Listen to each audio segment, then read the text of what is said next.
most unique speakers for our programs, and he has literally saved lives through organizing our program with the blood bank. So when the board met and discussed who the award should go to for this past year, it really, although we had several very deserving people, it was kind of a no-brainer. So it's really hard not to get excited about Rotary and not be engaged in Rotary when you're around this year's honoree, who is Tom Schneider, the winner of this year's award.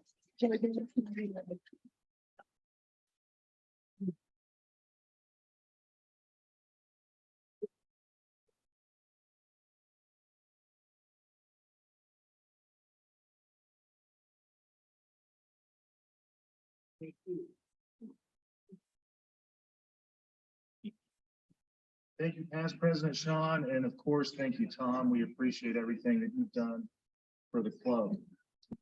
So quick pop-up, our first social of the new Rotary year will take place on August 9th.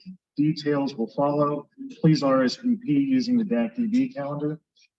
Quick reminder that the board meets immediately following the meeting at about 1:30. And we have a blood drive coming soon. Thank you again, Tom. So now we will go to Alton Yates for this week's Family of Rotary. Hold on, wasn't expecting that.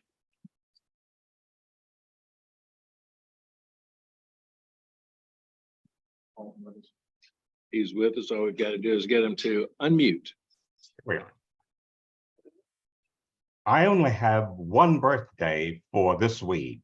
Lawrence Daly's birthday was yesterday, July 18th. Happy birthday, Lawrence. If you have any information for Family of Rotary, please email or call me.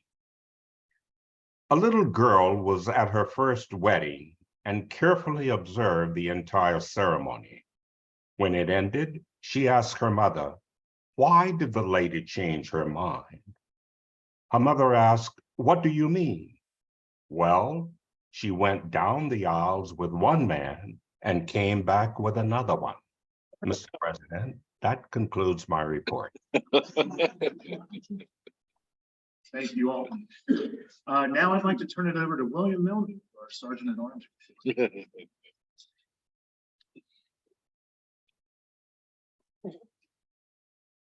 you, President Dane. Good afternoon, fellow Rotarians. We have several guests today. When I call your name, will you please stand and introduce your guest?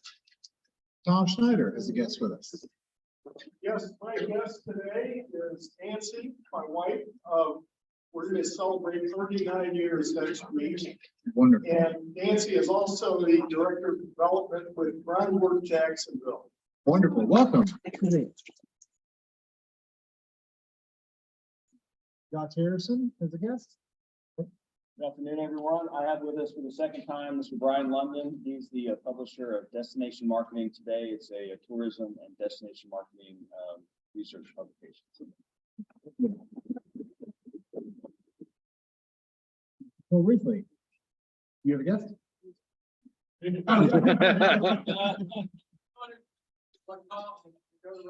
All right. Wonderful. Welcome back, Bill.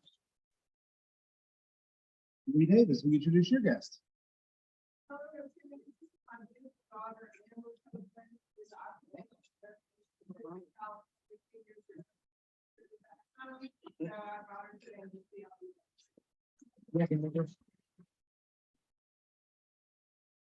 And Dan Griffin. Yeah. I brought my daughter to take me over to Jaeger. She's been there a couple of times. I've got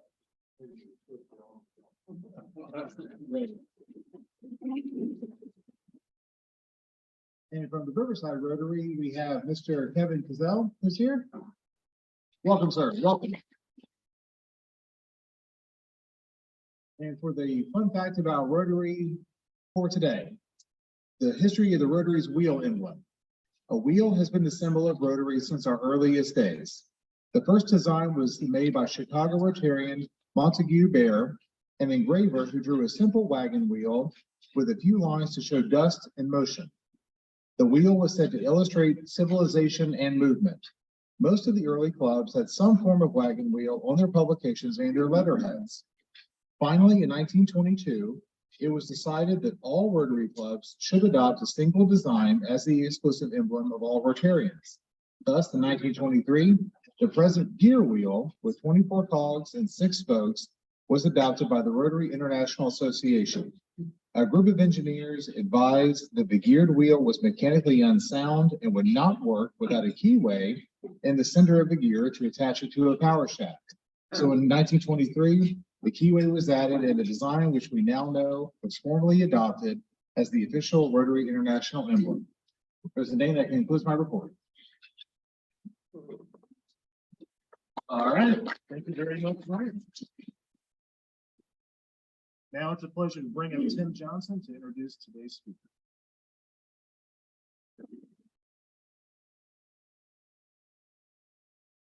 Thank you, President Dane. It's my pleasure to meet or to introduce to you today's speaker. Patrick joined PCI Energy Solutions as a senior director in May 2019, I'm sorry. He has over 32 years of experience in commodity trading and an extensive record of working closely with energy market participants to deliver value and provide solutions. During his 20-year career at the Energy Authority, he assumed several leadership positions, including East Desk Director, Director of RTO Trading, and Director of West Desk Physical Trading, and Risk Management in TEA Seattle office. Patrick played a key role in the structure and development of TEA's trading operations in the East, Mid-East, and in the West. And he spent the last 5 years serving as managing director. Prior to his career in the power business, Mr. McGary enjoyed a 10-year career in Wall Street in institutional fixed income capital markets, and he played a key role in Yamashi International of America in recognition as a primary dealer by the New York Federal Reserve Bank, and was the youngest employee in the company's history to be named an officer. Mr. McGary holds a bachelor's degree in finance from Fairfield University, a certificate in leadership from the University of North Florida, and recently graduated from the University of Florida's Executive MBA program in April of 2018. Please join me in an enthusiastic welcome to Mr. Pat McGary. Come on up.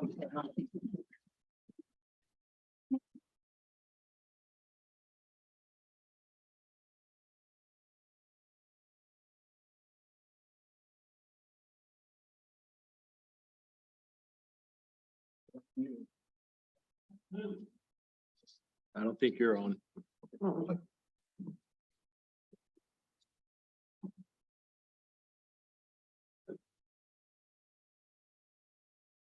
Good afternoon, everybody, and thank you very much for having me here. It's great to be here.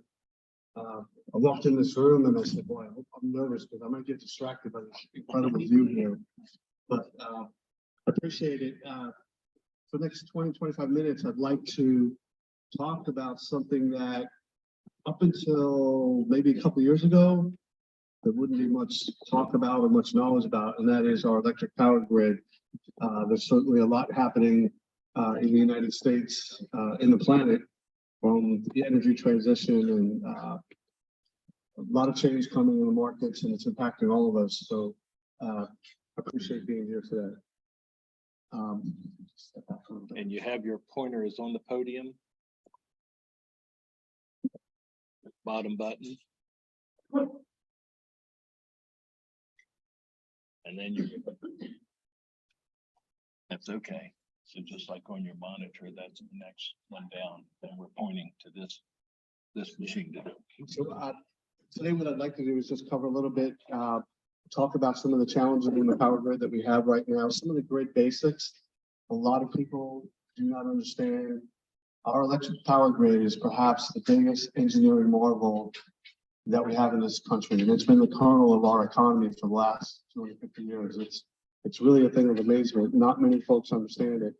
talk a little bit about renewables. There's a lot, obviously, in the press and the media, last 10 years, the integration, bringing in wind and solar power, talk about some of the challenges. I'll talk a little bit about distributed energy resources, electric cars, panels on our roof, batteries in our house. I'd like to speak a little bit about the role of natural gas in the transition, and then talk about one of my favorite topics in leadership, which is pragmatism. I've been in Ponte Vedra Beach for 25 years, and I can't start any presentation without talking about my greatest accomplishment, which is right here. My wife was one of the first people that was hired at Bishop John Snyder High School, and we've been here for 25 years. And I've told the story before, but when I had my interview here, I went down to the TPC, leased the guy $20 to drive the golf cart around because I'm a golf fan. I went to the pier, had a Coke and 2 hot dogs, and then I went to a payphone and I called my dad and I said, I think I found a place I want to live the rest of my life. I love Jacksonville. I love Ponte Vedra, and it's an amazing place. So I'm going to start with a topic here, and I don't need to be tongue-in-cheek here, but when you say electricity doesn't come from a wall, and I know that sounds like, of course, but I'm not sure all of our regulators sometimes get that point. And a lot of things in life that we have, we take it for granted. And electricity has been one of those. And so, I always make the point, electricity does not come from a wall. It comes from generating resources. And we'll talk a little bit about what some of those are. I am not an electrical engineer, and I am about as far from it as you can. I was a bond trader in New York for 10 years. I managed a trading desk here. I've been in commodities my entire life, and I am not an electrical engineer. And thank goodness for that. But there is one basic point that everybody should know about the power grid, and that is demand, which is us turning the lights on here at our office or our home, and generation must stay balanced at 60 hertz, and it has to happen near perfectly. And if you have a 5-second deviation, you could have a significant problem.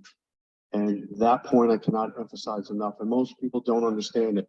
So the people at JEA, the women and men that are system control operators all across the country, they are air traffic controllers, and they are the real superheroes keeping the generation on, because we'll talk about it.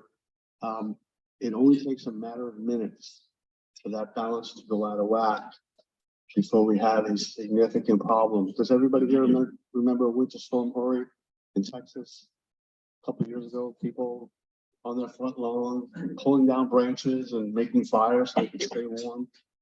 And Texas was within 2 hours of having their grid collapse for probably 6 months. 6 months. Texas is a big state, it's a big economy. That is what can happen. And so when you see rolling blackouts going on, people are like, why are they doing that? Well, they're doing it to try to keep the load and generation balance, because if it does not happen, there is a significant problem. And obviously safety is a huge one. So the one point I want to make here is that this is not a criticism of wind or solar, but it is a fact. Wind and solar are what we call intermittent resources. It comes and it goes. The sun comes and it goes with clouds. The wind comes and it goes. I've spent a lot of time in Nebraska and Oklahoma, and to get inside once it starts getting windy. I mean, there's an old saying, if you don't like the weather in the Midwest, stick around and it'll change in 5 minutes. But the challenge for renewable energy like wind and solar is that intermittency, up and down, up and down. And like I just said, you have to balance load and generation to keep the grid stable. A stable grid is why our lights stay on all the time. So if I could make one point, it would be that one. Okay. So on the grid, when supply and demand are balanced, everything's cool. Everything is great. And that really happens most of the time. You keep that 60 hertz. Problems start 2 ways when supply is bigger than demand. let's talk about California.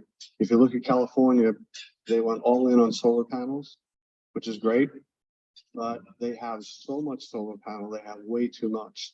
Matter of fact, in the afternoon, prices go negative. They pay people to take power off their grid because there's too much. It's just economics 101, supply demand. You have too much of it, it goes down. Well, that's the economics part of it. The reliability part is what I just mentioned. Balancing 60 megahertz, big problem, huge problem. So that is one. And obviously, if there's too much wind, we see this sometimes. You know, we like to call Nebraska, Oklahoma, Wyoming. I call it the Saudi Arabia of wind. Very rich in wind. Sometimes we have way too much, and that causes a problem. Another problem could be a day like today, any day this past month, right? 110 heat index. Everybody's jacking their thermostats up. Demand. We all want power. We want to stay cool. We want to keep the lights on. That's when you have too much demand, not enough supply. Again, same concept though. Same concept where we need the 60 hertz, the load and generation to be perfectly balanced. So when that doesn't happen, it's the bicycles, it falls apart. And what I mentioned to you about Texas is real. I have a lot of customers down there, I have a lot of friends down there. They were within a couple of months, a couple of hours of having that grid collapse for minimum 6 months. And that, you don't want to think about it. We've had some of the problems here with hurricanes. The work that these linemen do, when you see before a storm, you see these folks getting in on trucks and they're coming from all in out of state. They're the ones driving into the storm, right? They're superheroes. Putting their life and limb on the line to go address the grid immediately after the storm goes through. One of the reasons we're really, we're basically at war with Russia and China on the cyber front right now. On a daily basis, our grid is being attacked. And what they want to do, knock the grid down. And the energy sector is their favorite target. And this is not to scare people, but this is what is going on in the world right now. So again, keeping load, generation balance. One of the biggest fears we have is someone will get into the Nest app on your phone. And can you imagine if they got into, 6 states in the Northeast and said, hey, everybody, make your temperature go from 70 to 60. The bicycle would fall apart.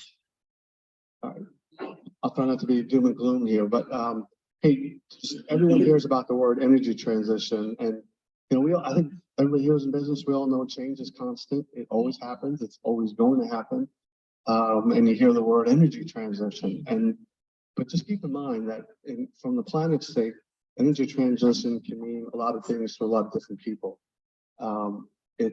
We've had an energy transition from the beginning of our economy, from the Industrial Revolution to what we're seeing going on right now. But we've gone from fires to coal to hydro. Now it's renewable energy, nuclear. But there's always a transition going on. There's a transition in life, there's a transition in business, but this is happening all the time. So again, it means different things to different people. If you're in the Congo, it could mean, hey, they're moving from firewood to propane, which their lifestyle is improving. If it's in India, right now, they're trying to get away from coal or the natural gas. If it's in Germany, it might be moving away from nuclear, which they're kind of regretting that right now, to wind and solar.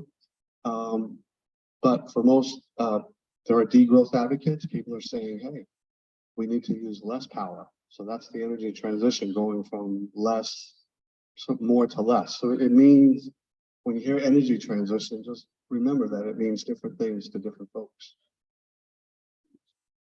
So for the purposes of our conversation today, I'd like to refer to the energy transition as probably what most of us would recognize, which is a move away from CO2 emitting fossil fuels to non-carbon emitting fossil fuels, moving away from coal, moving away from oil. We're trying to move away from gas, and we'll talk about that in a little bit.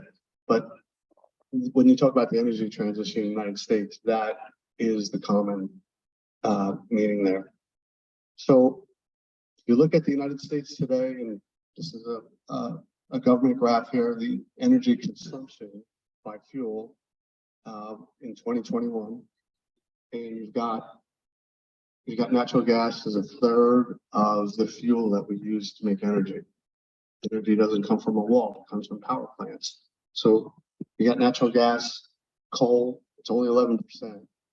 And, you know, if we did this 10 years ago, it would have been probably over 30. Why did coal go from 30 to 11? It was natural gas. When the fracking revolution happened, there was so much gas, so much abundance of it, that gas was much cheaper than coal. These coal plants are retiring because of economics. You can say it's not from regulatory policy. It was the free market that kind of took that down. Nuclear is about 8%. We're starting to see a renaissance of that. There's a realization in the United States right now that we can't get rid of these nuclear power plants. Why? Well, I said you got to keep load and generation balanced. Nuclear power is one of these things. You turn it on, you set it and forget it. It's steady. You don't want a nuclear power plant. They don't porpoise all over the place. It's what we call base load generation, and we need it.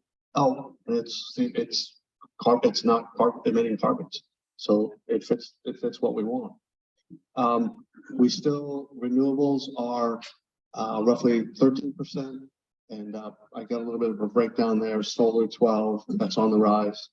Biomass and wind at 27%. But that's just a little bit of a flavor of what our energy consumption looks like in the United States right now. We are in the middle of this energy transition, and most states and you're hearing about we got to reduce carbon. We have to reduce carbon. We've got all these goals, carbon free by 2030, 40, 50. Here's a fact. The United States, since about 2006, when the fracking revolution started, we have led the planet in the reduction of carbon emission. And why? Fracking. Natural gas eliminated coal. Natural gas does emit some carbon, but it's much, much less. It's much cleaner than coal. So that's one thing. And now you see China and India on the rise. Are they not with it? I mean, they don't believe in climate change? No. They're going through their own industrial revolution that their economies are starting to come out. I mean, China opened up their economy late 70s, and 1 billion people got lifted out of poverty. They got lifted out of poverty because their standard of living increased because they got electricity. Where are they getting the electricity? They're not getting it as much from natural gas. They're building lots of coal plants. So this is not casting blame on anybody, but this is a sort of a big picture of what's going on in the world. The United States has been very actively involved. And I guess that's why you see from a geopolitical standpoint where people are now trying to work together on the planet from a global perspective. Here's the thing though, Inflation Reduction Act, I think we're all familiar with that. It was passed a couple of months ago. It probably wasn't $1 trillion, it was $11 trillion because there are untapped tax credits. Massive. And there's just the amount of investment. It's almost like the land rush of the 1880s, where it's just, this is what everybody is running and investing in. It's good and it's bad and it's a challenge at the same time.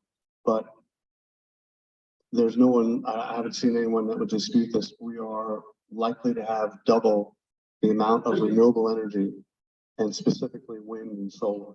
You just drive down 95 or up I 75, you see solar farms everywhere. That will double in the next 30 years. One thing is energy is going to increase as well. Well, why? Well, I just mentioned to you globally, you've got a lot of countries that are starting to come out. They're joining, their standard of living is increasing. Free trade, it's happened. China, India, Asia, Vietnam, Africa will be next. Everybody wants the same thing. They want a higher standard of living. They want something better for their kids than they have. The other thing is, you've heard about the electrification of everything. we're gonna electrify everything. We're gonna have electric heat. We're gonna have electric cars. Well, in order to do that, you gotta put your electric vehicle plug into the wall. Electricity doesn't come from the wall. It comes from power plants. So yes, maybe we won't have we won't have carbon gas buses or cars. We'll have electric.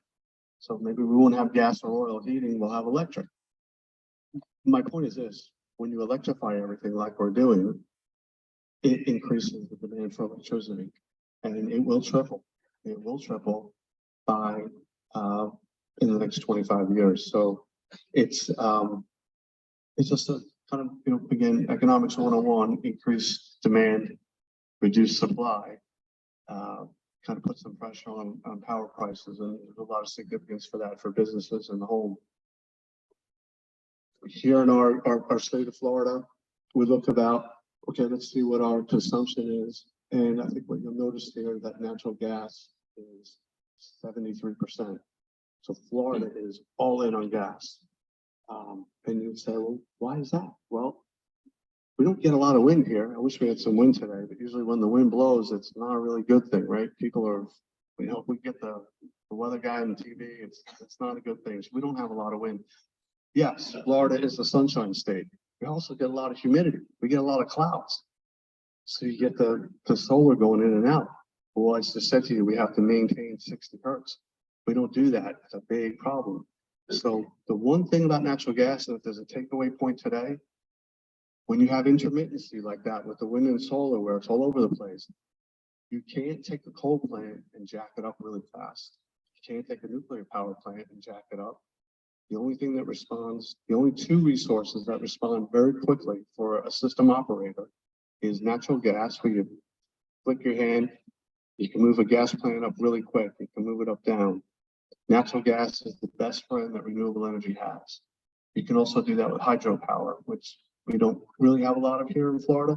But if anyone says, why do we have so much gas in Florida? That's the reason. I made a note about increased demand, reduced supply, economics 101, that's its prices. And we all yell and scream at our utilities, but they're regulated. They are regulated. So when they have a goal, they have a mandate that they have to do something, well, they have to follow it. And they just pass the cost on to you and me.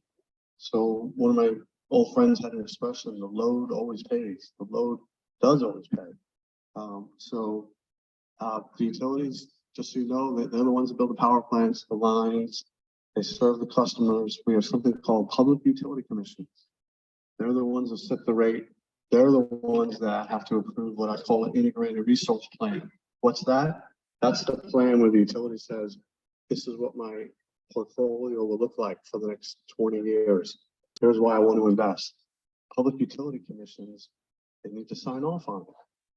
One of the challenges we've had with public utility commissions is not to pick on anybody, but we have devalued engineers in our society in a big way.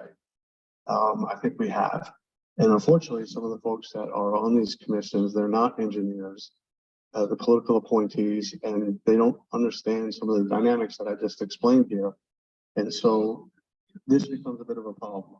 But the customers are the ones that pay the bill for all of these decisions. So we have been for a very long time in this country. You would never have a conversation like this because the lights always came on. It's just a given, right? At 99% of the time, flick a light switch, it comes on. I mean, it's I said it's the kernel of our economy. We've had it for so very long, and it's been relatively affordable. I mean, there's been times where we've had the oil embargo in the 70s and things, but by and large, especially the last 20 years, when we started fracking natural gas, the United States became energy independent. We didn't rely on OPEC anymore. We had it all right here.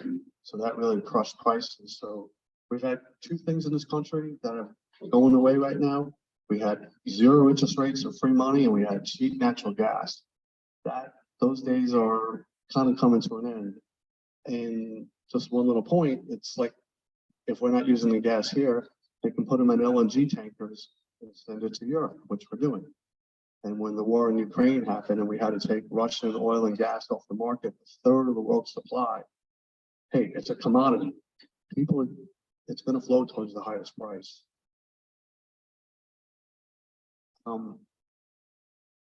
Today, we have what we call people want reliable, affordable, safe, and environmentally responsible power, energy. We want clean air. We want clean water. No matter how you feel about it, that is the direction not only the country is going, but the planet is going. The speed, the size of some of these goals can be a little bit worrisome, but that's the fact of the matter is, you know, you look at any research, Pew, Gallup, all of it, the public has spoken. And the word resilient is really has to do with the fact that we're also putting up with cyber warfare from a lot of folks, a lot of bad actors. Again, I talked about the intermittency dilemma is that we have low capacity factors. If I had a solar farm in Florida versus a solar farm in Arizona, does anyone have a guess which one would have a higher capacity factor? Which one could you rely on more, Arizona or Florida? Arizona, right, because of humidity, the clouds. So there's different things. We also have a transmission shortage in our country. There's been a lot of lack of infrastructure investment in a lot of things, and transmission is one of them. So building out all of this wind and the solar, it requires transmission. And transmission is like, it's like a prison, a garbage dump, or NIMBY. We want it, we need it, but not in my backyard. I don't want to see it. So we, you know, the new thing now is that we're going to have batteries. We're going to be able to store batteries. We're going to store the wind and the solar. The problem with that is that there's not enough lithium ion on the planet right now to satisfy that demand. And the places where it's coming from, South America, some place called Afghanistan, not a lot of supply. So in this discussion here, pragmatism is what we need desperately, and we need it in a lot of areas in this country, not just. But we need pragmatism when we come up with practical approaches, and we need to listen to each other. We need to listen to engineers and probably get away from some of the political dialogue. But we need to learn from our experiences, and we need pragmatism more than ever. So what have we learned so far? Right now, you see, I just gave a little example here, the cost of power. Germany, it's 39 cents a kilowatt. California, which is becoming really following the European model, 28 cents. The rest of the country, we're averaging about 13 cents. So not a criticism, not a judgment, but I'm just saying that as we move towards more renewable energy, more greener energy, there's a cost to it. There is a cost to it, and one must recognize that.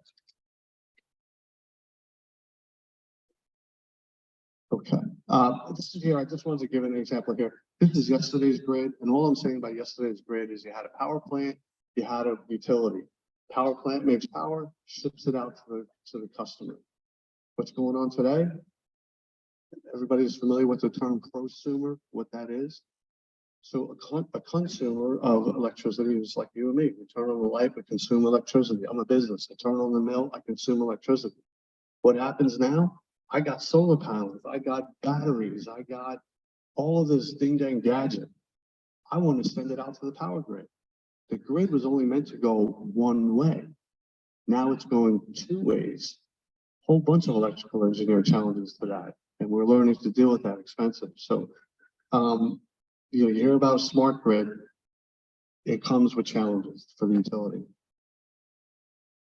All right, I said a lot there. I think I'm good on time. You did great. So leave it open for any questions. Sure. Sergeant at Arms, can you take a mic?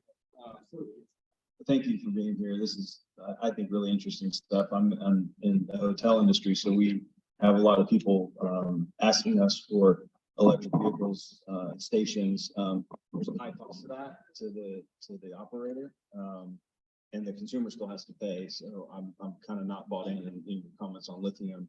Kind of resonate with that, but My question is around nuclear. You know, a lot of people are become unhinged because of the catastrophes 30, 40 years ago. But I heard this on a podcast where people are thinking about that with 1970s technology. You know, the military uses it. I've read articles that companies like Rolls-Royce are building these small nuclear plants so they can drop them out of airplanes and power up towns and be a net provider. So any comment, is that going to be more, because you said it's carbon neutral, are there strides making more nuclear, more efficient and more available? So it's a great question. What's been going on right now in the nuclear area? We were getting ready to mothball plants across the country. And when you see California bringing back nuclear power plants, you know we got a problem. I don't mean this. I'm not critical of but all of a sudden they got the deer in the headlights look. Part of the problem with the smaller nuclear technology is being discussed. But there is that fear factor in the public. And it's not just what hit 3 Mile Island, it was Fukushima when the tidal wave hit. And by the way, now it's in Ukraine because I'm not going to detonate a nuclear bomb, but I might attack a nuclear power plant. And listen, you think, well, that's just Ukraine. One tidal wave, Fukushima happened. In that one act, it took away all of nuclear power in Japan, but not just Japan, Germany, but the 8th largest economy on the planet. No more nuclear power plants, shut them all down. Everybody reacted in a huge way. So we're building nuclear, we're going to keep it.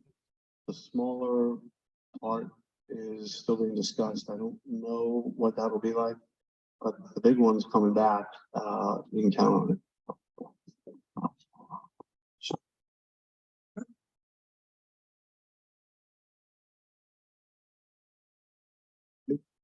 I know you're not an electrical engineer, but can you help me understand because my son lives in Dallas, and what happened that would have been 2 hours away and then 6 months duration for catastrophe in Dallas or in Texas? So the big issue that happened in Texas, the polar vortex, I mean, it was snowing in San Antonio. That's like having snow here. Like it was snowing in San Antonio. But the big problem they had was the equipment, the pipes and the things you turn the pipes on, they all froze. So it was a weatherization event. So we couldn't get a lot of the natural gas, we couldn't get the flow.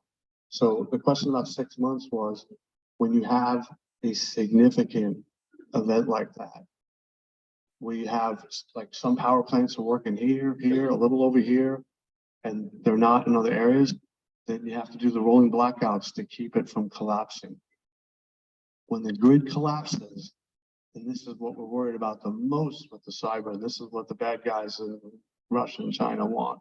They want to knock the grid down, and it would take, by best estimates, we could be down for 6 months. Hey, look at how we react when we have 6 minutes of no power. and now I'm going to not even talk about the economic impact.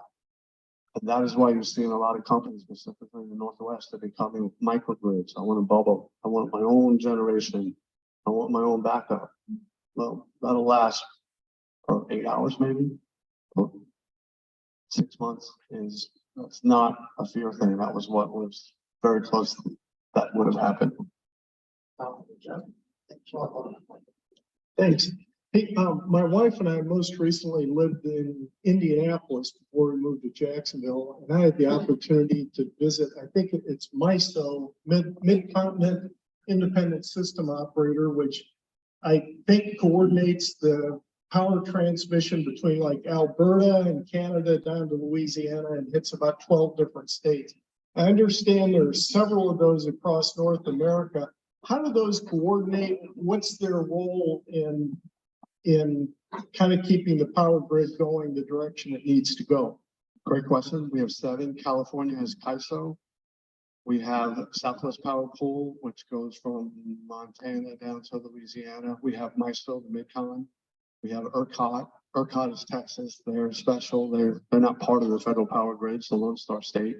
You have Pennsylvania, New Jersey, Maryland, which is a swath of the Northeast. What are they doing to coordinate? They talk a lot to each other.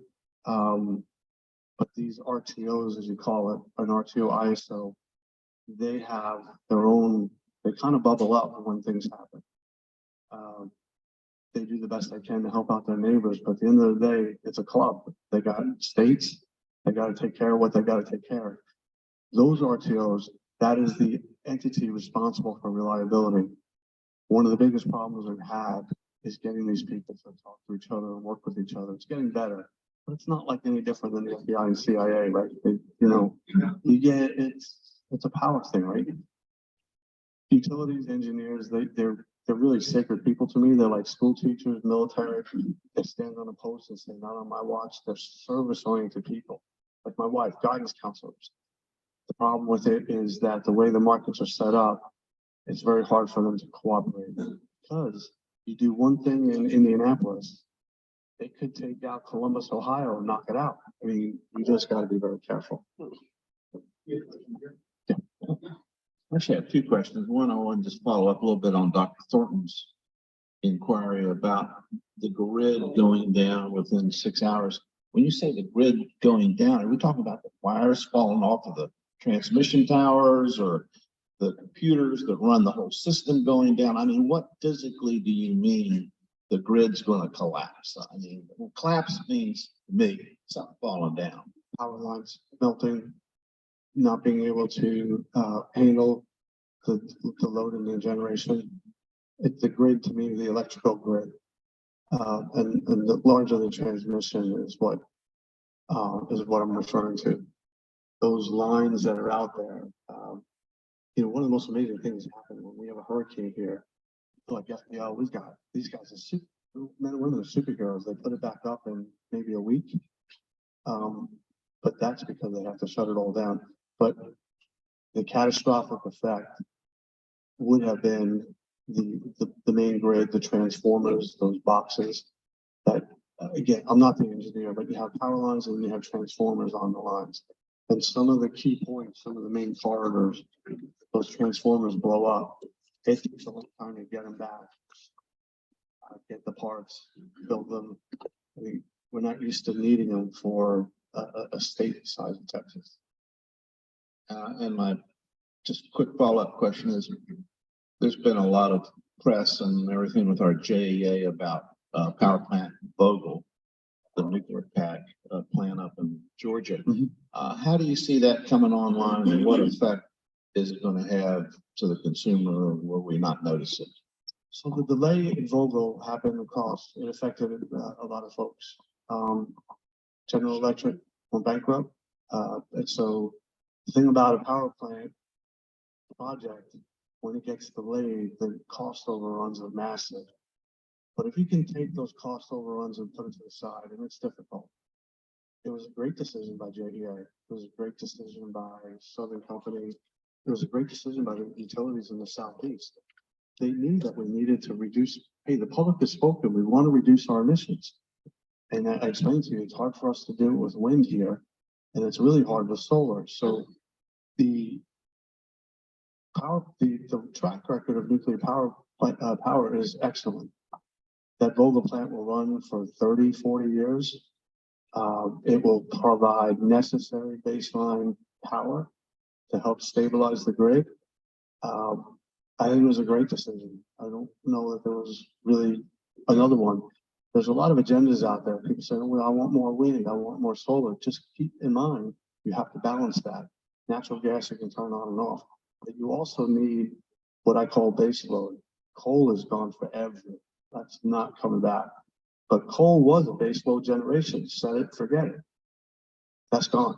So now you have nuclear. It's like a portfolio, right? You need to have some layer of certainty in there. I think they made a great decision. I think who can predict someone going bankrupt, and then who's going to predict COVID happened and the project delays? You couldn't get workers to show up. I mean, the cost overruns were significant. They were in the hundreds of millions, but to me, that was a separate issue. People have been putting solar panels on their roofs at a dramatic pace. But in doing so, you negate the warranty on your roof. Yeah. And I just found out that the insurance companies are not insuring the houses that have those panels on them. So we need to be careful with that. And I thank you for bringing that up because NextEra, FPL, you know what they did? They did something smart and I wish a lot of people did it. They built power, they built solar farms. And they said, hey, if you want a solar panel, great, buy one of the panels out in this field. It's the same impact as if you had it on your roof. Why cut down a bunch of trees around your house and then have to deal with the fact that you're right. You have a problem with your roof, you have to take it off. It's costly. And then, when you have the community solar power, those panels, the new ones, they can move. They can point to the east in the morning. They can go here. They can point west to the night. Means the capacity factor gets higher. You can't really do that on your roof. It really would make sense for people to, if you want solar, fine. You don't necessarily need to have it though on your roof. And of course, the good thing is that the utility has control over that solar generation. Why is that important? You got to balance load and generation on 60 hertz. We'll take one more. Yes, back during World War II, a number of most aircraft ended up with not 60 cycle equipment on board for power, but 400 cycles. And that allowed them to reduce the size of the power transmission equipment, transformers, etc., on the aircraft. And yes, I am an electronics nerd. Okay, so how would and that allows the reduction in weight cost of equipment, and so what would that do if we used that kind of equipment at higher frequency, therefore increasing the power, but not having to increase the size of the equipment, the power transmission? I wish I knew the answer to that. Okay. I struggled through accounting and finance. I know about buying low, selling high. No, I get it. No, but it is something that I've thought about in the past, because if you, for instance, in my house in Riverside, they're putting a new transformer substation. And I told, they said, well, we're going to increase the power. So they made it bigger. I said, okay.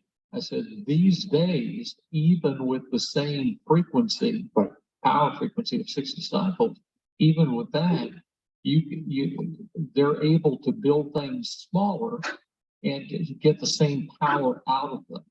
And so they didn't have a good answer. My dad had to say, there's three things in life you don't bet against: death, taxes, and technology. So I'm an optimist about that. Yeah. With money and time, you can do anything, and it'll be a technology answer someday.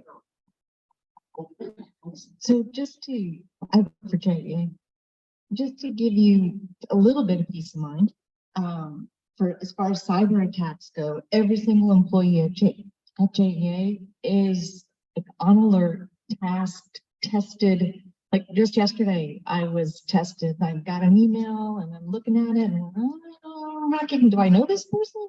I checked my phones, and then there's a button we can click, and I reported it, and it was congratulations, you passed. I mean, they're just looking, honest to goodness, all the time. We are literally under attack, looking for a way in. You asked a question about the different regions and how do we talk to each other. JEA has SOC, the Operational Control Center. There literally is a backbone. And it's not red, but it's the backbone. And if another region or reliability coordinator calls, they have to answer. I mean, that part is regulated. It is the club, you take care of your backyard, but if a neighbor utility or a neighboring literal section needs power, they have to respond. And then to how important that 60 cycles is, literally the steel mill is our largest customer. When they are offline and come online, we have to report it to the state. Like literally those minutes, it's incredible watching watching those guys work. I mean, it's, do you guys remember the movie War Games? And they had that whole big thing. That's what it looks like at SOC. It looks like War Games, and there's all different colors and transformers. The lead time on a transformer right now is 24 months. So to get a utility-sized transformer, there's a 24-month lead time. One of those fries because the load on it is too high, because somewhere else the system became unreliable. So it heats up in 2 years. So JEA's got a limited supply of what's available to us, and we keep some in stock because if your hospital's transformer goes out, they need another one, and those are massive, and the lead time on those is even more. So if you just do economy of scale and think about a transmission size transformer at 26,000 volts versus the little 4,000 pad mount in your neighborhood, it's significant. So it's the operators, no lie, our linemen and operators, and I got to give props to the water side too. They're genuinely our heroes. And you guys, that we're publicly owned, literally JEA is nonprofit. Like, people don't believe it, but it's true. Like, we charge what it takes in order to keep things running. If you're a private utility, you get to charge that base, plus your shareholders get to make 8 to 10%. And you're not covered by FEMA in the same way as if you're a municipal. So it's awesome that the jewel of Jacksonville, which I truly believe JEA is, stayed right here in our city and serving the surrounding area. I agree. Your presentation was awesome. Thank you. And that's probably what the JA for 20 years. Thank you. Thank you, Patrick. That was fascinating. Before you leave us, I wanted to go ahead and give this to you. It's just a small token of our appreciation. Thank you. Thank you for joining us. It was fascinating. Thank you. I get the sense that we could sit here and talk about it all afternoon and be time well spent. So thank you. Thank you. Appreciate it.